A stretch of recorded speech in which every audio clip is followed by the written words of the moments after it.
எப்படி பிஜேபி வந்து தமிழ்நாட்டுக்குள் இந்தியை திணிக்கிறதோ அதே போன்று ஸ்டாலின் அவர்கள் தன்னை அப்பா என்று எல்லோரும் அழைக்க வேண்டும் என்பதை திணிக்கிறார்.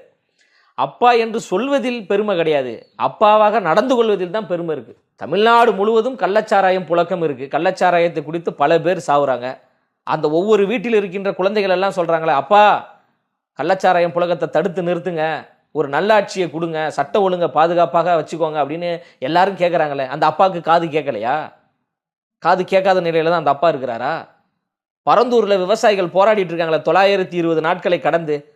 அங்க இருக்கின்ற விவசாய குடும்பத்தை சார்ந்த சிறு குழந்தைகள் எல்லாம், அப்பா நடவடிக்கை எடுங்கப்பா, இங்க விமான நிலையம் வேண்டாம்ப்பா, இது வந்து விவசாயம் செய்யக்கூடிய பூமி, தயவு செய்து எங்க பூமி எங்களிடையும் கொடுங்க என்று அப்பா என்று கதறி கொண்டிருக்காங்களே.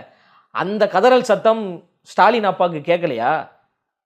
வேங்க வயல்ல மழை தண்ணீரை குடிச்சாங்கல்ல, அந்த வீட்டில் இருக்கிற சிறு குழந்தைகள்லாம் கதறி கொண்டிருக்காங்களே, அப்பா நடவடிக்கை எடுங்கப்பா, உண்மையான குற்றவாளிகளை கைது செய்யுங்கப்பா, மலம் கலந்த தண்ணீரை குடித்தோம், ரொம்ப அருவருப்பாக இருக்குது, அவமானமாக இருக்குது, ஏன் நீங்கள் இன்னும் வரைக்கும் நடவடிக்கை எடுக்காமல் இருக்கீங்கன்னு அந்த வேங்கவயல் கிராமத்தை சார்ந்த மக்கள் அப்பா அப்பா என்று கதறாங்களே. ஸ்டாலின் அப்பாவுக்கு காது கேட்கலையா?